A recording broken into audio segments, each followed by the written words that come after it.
Pada video kali ini kita akan membahas sejarah lahir dan berakhirnya VOC. VOC merupakan persekutuan dagang Belanda untuk memonopoli perdagangan di Asia, salah satunya di Indonesia. VOC adalah kepanjangan singkatan dari Verenigde Oost-Indisch Compagnie yang dibentuk sejak tanggal 20 Maret tahun 1602. Sejarah kekuasaan VOC. Pada 1598, Parlemen Belanda atau Staten-Generaal mengusulkan perusahaan yang saling bersaing itu digabung menjadi sebuah kongsi dagang. Maka pada Maret 1602, terbentuklah Perserikatan Maskapai Hindia Timur, Verenigde Oost-Indisch Compagnie atau yang biasa disebut VOC. 6 wilayah di Belanda punya perwakilan atau majelis di VOC.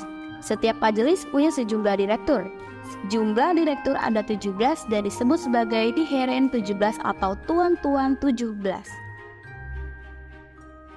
Amsterdam sebagai ibu kota punya peranan yang sangat besar. Markas VOC juga terletak di Amsterdam. Oleh karena itu, Amsterdam dapat jatah 8 dari 17 direktur. Hak istimewa VOC atau oktrooi. Yang pertama, hak untuk merebut dan memerintah negara jajahan. Yang kedua, hak untuk memonopoli perdagangan di wilayah timur Tanjung Harapan termasuk Nusantara. Yang ketiga, hak untuk mencetak mata uang sendiri. Yang keempat, hak untuk memiliki angkatan perang sendiri. Yang kelima, hak untuk memungut pajak. Yang keenam, hak untuk mengadakan perjanjian dengan raja-raja setempat.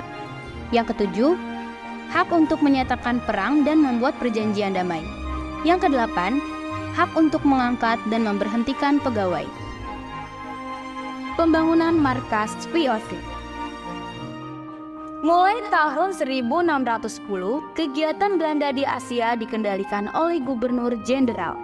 Di Nusantara selama 3 masa kepemimpinan Gubernur Jenderal pertama pada tahun 1610 sampai dengan 1619, VOC bermarkas di Ambon. Meski menjadi pusat rempah-rempah, Ambon tak masuk dalam jalur perdagangan Asia yang strategis. Maka untuk mendekatkan markas VOC dengan wilayah dagang lainnya, mulai dari Afrika sampai Jepang, VOC memindahkan pos perdagangannya ke Banten pada tahun 1610.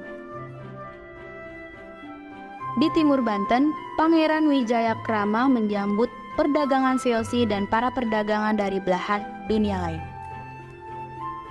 Maka pada 1611, Gubernur Jenderal Pietersburg mengadakan perjanjian dengan Pangeran Wijayakrama untuk memanfaatkan Jayakarta dan pelabuhan Sunda Kelapanya.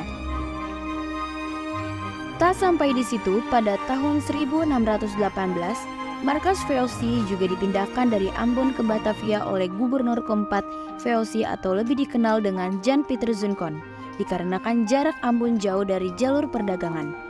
Jan Pieter Zoenkon juga adalah gubernur VOC paling kejam dalam sejarah perdagangan VOC. VOC membeli sebidang tanah seluas 50 x 50 vendem. Satu vendem sama dengan 182 cm yang berlokasi di sebelah timur Muara Ciliwung. Tanah ini menjadi cikal bakal Batavia yang menjadi pusat kekuasaan VOC di Nusantara. Kebijakan VOC di Indonesia. Kebijakan VOC di Indonesia dibagi menjadi 3. Yang pertama, melaksanakan pelayaran Hongi-Tosten, yaitu pelayaran dengan yang menyusuri pantai dengan dilengkapi oleh armada perang untuk mengawasi pedagang agar tidak menjual rempah-rempah ke pedagang lain.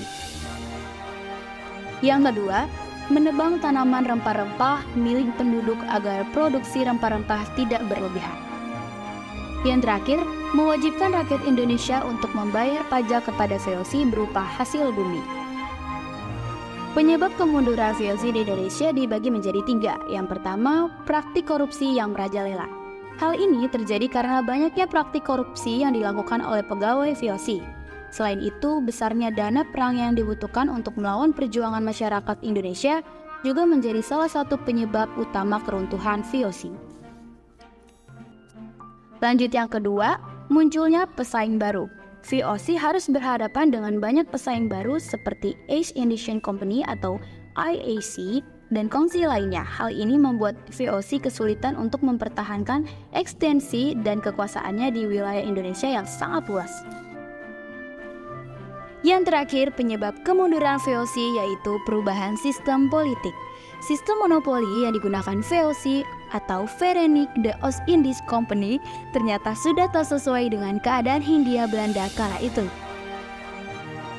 Oke, cukup sekian pembahasan kita pada kali ini. Semoga materi yang kami sampaikan bisa berguna dan bermanfaat bagi kita semua.